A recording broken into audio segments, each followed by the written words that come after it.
choco extraordinaire. Comment ne pas vous chanter, comment ne pas vous chanter. Ce soir, mesdames et messieurs, nous ne sommes pas seulement venus à un dîner de gala. Ce soir, nous sommes ici pour célébrer les femmes audacieuses, créatives, visionnaires, celles qui, par leur talent et leur détermination, transforment le monde autour d'elles. Ce dîner, nous le faisons en prélude à la Journée internationale des droits de la femme qui se tiendra le 8 mars. Nous célébrerons ce soir la force, la résilience et l'ingéniosité des femmes de ce monde, mais les femmes du Togo en particulier. Et nous célébrons leur capacité à transformer les opportunités, les défis et à innover et inspirer. Madame la ministre, nous serions heureux que vous transmettiez à son Excellence, Monsieur le Président de la République, nos respects et nos remerciements pour avoir très tôt reconnu le rôle crucial des femmes dans les rôles décisionnels dans le développement de notre nation, son engagement à promouvoir l'égalité des genres et à confier des postes à des femmes aux postes de responsabilité aide dans ce pays. N'hésitez pas à lui dire que nous le remercions et nous sommes là pour l'accompagner. C'est avec une immense joie et une profonde admiration que je m'adresse à vous aujourd'hui, en ce mois où nous célébrons nos droits, nos combats et nos victoires en tant que femmes africaines. L'histoire de l'Afrique regorge de figures féminines puissantes et aujourd'hui, c'est à nous d'écrire la suite. Nous devons montrer à nos filles qu'il est possible de rêver grand et d'atteindre l'excellence. Nous devons nous soutenir, nous élever ensemble, car une femme qui réussit est une victoire pour toutes. Nous voulons influencer positivement la nouvelle génération en mettant en lumière des parcours inspirants qui prouvent que tout est possible, innover et impacter.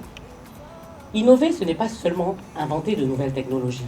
C'est aussi repenser nos méthodes, oser briser les barrières et transformer nos défis en opportunités. Il est temps de valoriser nos talents, d'exploiter les ressources qui sont à notre disposition et de bâtir des entreprises, des projets, des initiatives qui changent nos vies et celles des générations futures.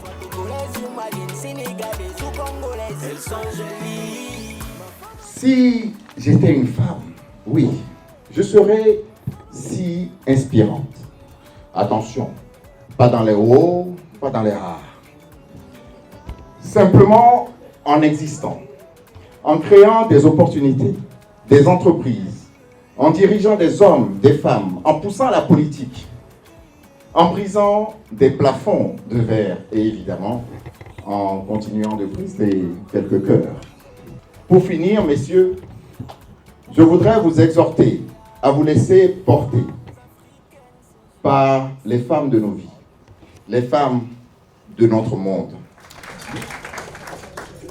Ce soir, nous célébrons la force, nous célébrons la créativité, nous célébrons l'audace des femmes qui osent rêver et transformer le monde. En effet, inspirer, c'est éclairer le chemin pour celles qui viennent après vous. Et innover, c'est bâtir un avenir où chaque femme peut s'épanouir et produire un impact réel dans la société. Inspirer et innover au féminin comme cela doit être fait et comme cela doit être fait en Afrique, chez nous. Parce que oui, même le leadership a une nationalité.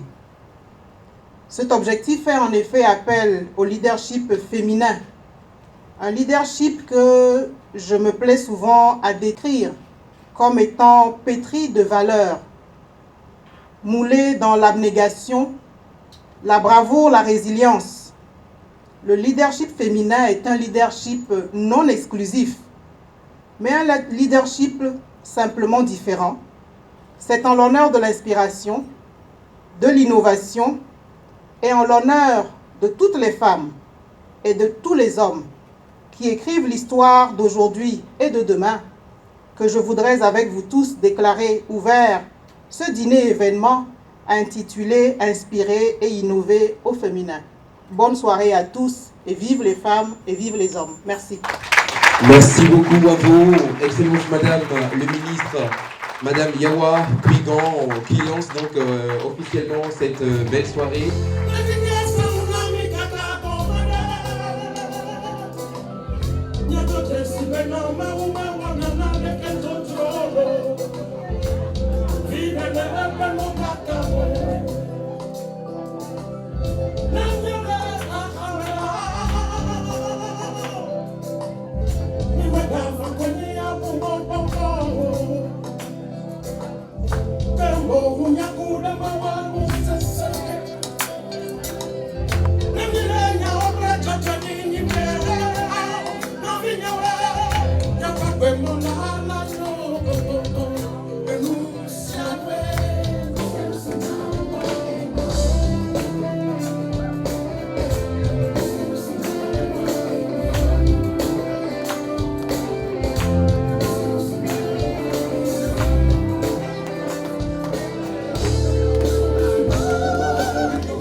à la base, tous les hommes sont bons.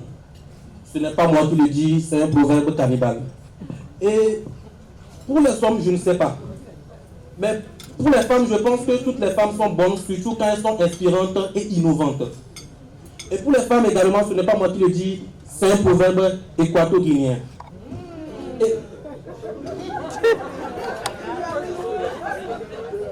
L'être humain est enclin à faire du bien ou du mal en fonction de ses intérêts. Et même l'État. L'État nous dit de mettre les casques, de mettre les ceintures de sécurité, de rouler doucement. Vous pensez qu'il n'y a pas d'intérêt dedans? Si on meurt, qui va payer les impôts?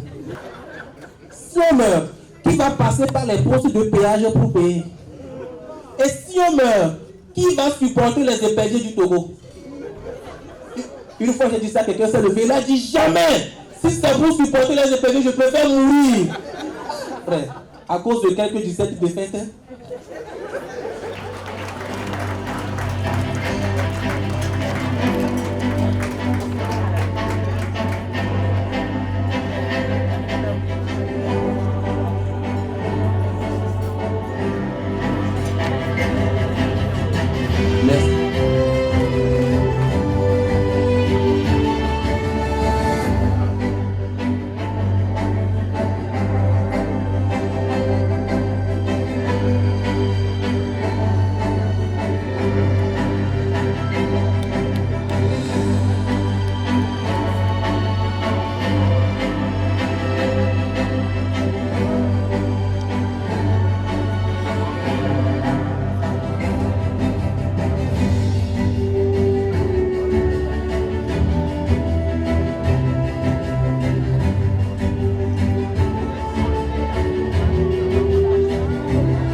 Triomphe pour Kate Mensah.